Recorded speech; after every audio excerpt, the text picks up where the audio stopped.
আজ আমাদের একদিকে অত্যন্ত আনন্দ, অন্যদিকে আমরা বেদনায় আপ্লুত। বেদনা এই জন্যে যে আমরা দীর্ঘ 16 বছর এই ফ্যাসিস্ট হাসিনার বিরুদ্ধে সংগ্রাম করে লড়াই করতে গিয়ে আমাদের বহু ভাইকে হারিয়েছি। আমাদের বহু ভাই শহীদ হয়েছে, গুম হয়েছে, খুন হয়েছে, 60 লক্ষ মানুষের মধ্যে মিথ্যা মামলা দিয়েছে। আমাদের প্রাণপ্রিয় নেত্রী, এই দেশের গণতন্ত্রের আপসহীন নেত্রী, দেশনেত্রী বেগম খালেদা জিয়াকে অন্যায়ভাবে সাজা দিয়ে কারাগারে 6 বছর আটক করে রাখা হয়েছিল।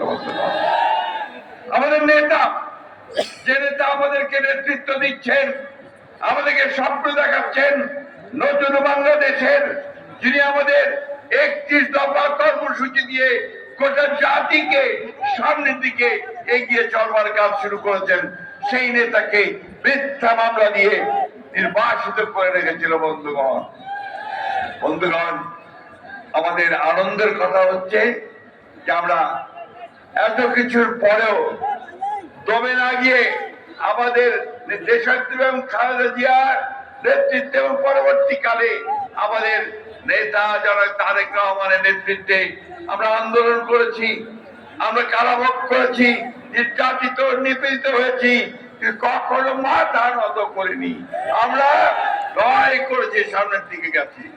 বন্ধুগণ, আমি আজকে আমাদের সেই সব শহীদ যারা এই দীর্ঘ 15 বছরে এবং জুলাই আগস্ট মাসে যারা প্রাণ দিয়েছেন, শহীদ হয়েছেন, তাদের প্রতি শ্রদ্ধা জানাচ্ছি। আমাদের সেই সব আহত ভাইদেরকে, যারা আহত হয়েছেন, পঙ্গু হয়েছেন, চোখ হারিয়েছেন, তাদের প্রতি সহানুভূতি জানাচ্ছি এবং আশা করছি যে তারা আমাদের সরকার তাদের সুচিকিৎসার ব্যবস্থা করবে। আমি বক্তব্য দীর্ঘ করবো না। নির্বাচনের তারিখ ঘোষণা হবে খুব শিগগিরই। আমাদের নতুন জুলাই ঘোষণাপত্র হয়েছে, সংস্কার আমাদের চেয়ারম্যান তারেক রহমান সাহেবের যে দৃষ্টিভঙ্গি 31 দফা, 31 দফার বাস্তবায়িত হতে চলেছে সংস্কারের মধ্যে দিয়ে।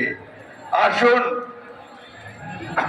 আজকে আমরা সেই শপথ গ্রহণ করি যে আমরা বাংলাদেশকে সত্যিকার অর্থেই একটা সুখী সমৃদ্ধ বাংলাদেশ গড়ে তুলব।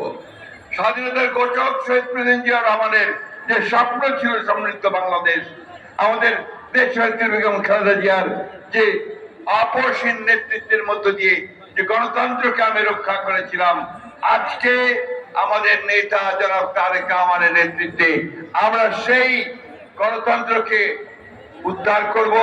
আমরা সমৃদ্ধ বাংলাদেশ নির্মাণ করব, সাম্য মানবিক মূল্যবোধ ও মর্যাদার একটি দেশ, একটা রাষ্ট্র আমরা তৈরি করব।